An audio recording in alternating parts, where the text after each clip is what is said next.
So let's start with change. We've been through a lot, right? I loved this headline from New York. This was their March 2020 issue, so a lot has changed since then, right? Let's talk about how we react to this type of stress and this type of change. Our brainstem is really our survival state. That's where we stem from that fight or flight response. Everything comes from the brainstem regarding safety. So priority for our bodies, for ourselves, is in the brainstem. Then we look at the limbic system. That's our emotional state. That's the connection state. Am I loved? Am I respected? And then lastly, our problem solving is in the prefrontal lobe. What can I learn? That's our executive function. The problem is that when we're in a state of fight, flight, or freeze, we are not using our prefrontal cortex as much, right? So we're in this state of becoming defensive, or some of these symptoms or emotions are coming from the fight, flight, or freeze response. So anybody ruminate, wake up at 2 o'clock in the morning and think about the conversation that you had the day before, the week before, the month before? So as Joy had mentioned, let's live for today. Yesterday is not here anymore. I was a ruminator. I've worked through that, so I'm very happy to find that I can actually sleep through the night now. But everybody responds a little bit differently to stress, to change, and we're going to talk about why I'm incorporating the sympathetic response with change as we move on. So this is another kind of an overview of everything I just mentioned. But when we have the stress response, or the sympathetic nervous system kicks in, our brains, bodies, and behaviors are all affected. So think about this whenever you're thinking about your coworkers who maybe are hyper-reactive. They react quickly to you. Sometimes are less than positive.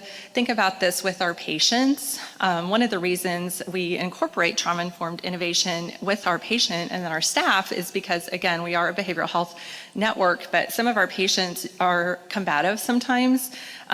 They yell, they're self-criticizing. And then that flight response also kicks in, and people sometimes are numbing. It's not just with substances like wine and alcohol or recreational drugs, but numbing with social media, numbing with shopping, numbing with HGTV. You know, that's kind of my go-to at the end of the day. If I don't need to focus on anything, I can just watch HGTV and relax. And some people are like just not answering you, or kind of unaware of the situation or where they're at. But you can look in the middle. What the body is affected by all of the stress response with the adrenaline and cortisol levels high. Some people get extra weight around the waist, and even though you're exercising, that cortisol is still up, and sometimes it distributes around the waist. Breathing quickens, of course. This body's response is if we're getting chased by a bear. Historically, this is what was in place. When we were chased by a bear, all of these things happened to our bodies so that we could flee, get away from the bear, right? Or in some instances, and I can't remember which bear it is, you're supposed to drop down and play dead and pretend like there is no bear. So that could be maybe the freeze mechanism. But this happens in that sympathetic response to stress or being chased by a bear. But when we have this consistently, especially starting in March of 2020, this is not good for our bodies. We've got to be able to reset. We've got to be able to get the stress response under control so that we can get back to normal state, steady state. So we're going to talk through secondary trauma. Nurses definitely experience secondary trauma very often. It's when we're hearing about or witnessing a traumatic event.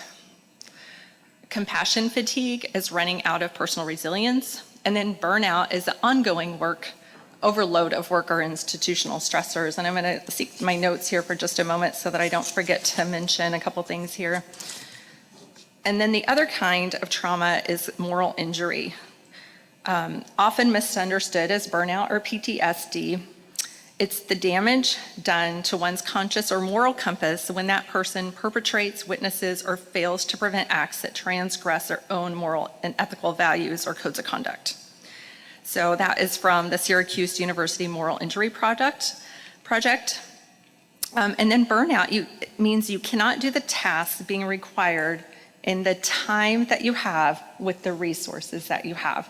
And Joy alluded to that as well. It's time, money, human resources, right? So that can certainly feed burnout as well. And also is too much work or too much work stress, including high acuity stress. We know you all work with high acuity patients, regardless of the area that you work in. Poor training or inadequate skills, lack of clinical supervision, and then any kind of discrimination can contribute to it as well, including racial and gender discrimination. So traumatization occurs when both internal and external resources are inadequate to cope with an external threat, real or perceived. So take that a step further. It's real and in the moment. It can violate a sense of safety in one or more domains of safety, which is physical, social, moral, or psychological. It can be experienced in many contexts. It can be acute. It can be repetitive or complex. It could be historical, intergenerational. I've finished my certified heart math practitioner, trauma-informed practitioner certification recently. And there was a lot of information on epigenetics. Anybody familiar with that concept? It's really intergenerational trauma that has been carried from, if you think of Native Americans and what has been considered genocide with their population, that has been carried down intergenerationally throughout time to the current population now. So if you're interested in that, I encourage you to check that out a little bit more. So this is probably my favorite slide. It really speaks to everything that is happening in the world today, everything that is affecting us from adverse childhood events, or ACEs. Hopefully you're familiar with ACEs. This talks about, the tree tells us what has happened to some of our children. And according to the PACEs, which is Preventing ACEs organization, at least 46% of United States children have experienced at least one ACE by the age of 16. So pretty significant amount. And 70% of US adults have experienced at least one traumatic event on this slide in their lifetime. So speaking to trauma, and I'm doing this for a reason, I know it's about change, but this is change, right? Climate change, trauma can lead to positive change moving forward.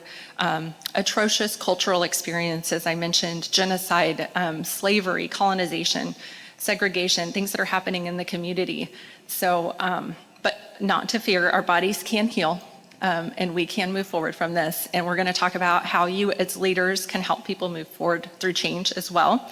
But I wanted to talk about this in particular because it's gonna set the stage on how we're gonna help our staff and ourselves. So another one of my favorite photos from when the pandemic started. I know it's settling down now. We're not wearing masks today, thank goodness. But I think we're still all experiencing the trauma related to the pandemic. We've lost people, we've lost staff, we've lost a lot, right? So we're still experiencing it, but the most important thing on here is we must get it into our heads that our lives have changed.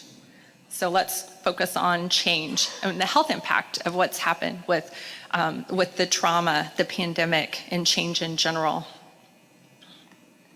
So there's a cognitive impact with trauma or change that can happen in individuals. But again, we can heal, so we'll talk through that too. Joy gave us lots of tools, right? Lots of nuggets on how we can heal. And breathing is one of those, for sure. So it's impacted by our ability to recognize cause and effect, inability to take another's perspective and show empathy. I don't know about you, but I feel like that is what I'm seeing when I go out into society, at the gas station, at the grocery store. People are pretty reactive in society today. So what about psychological and social impact?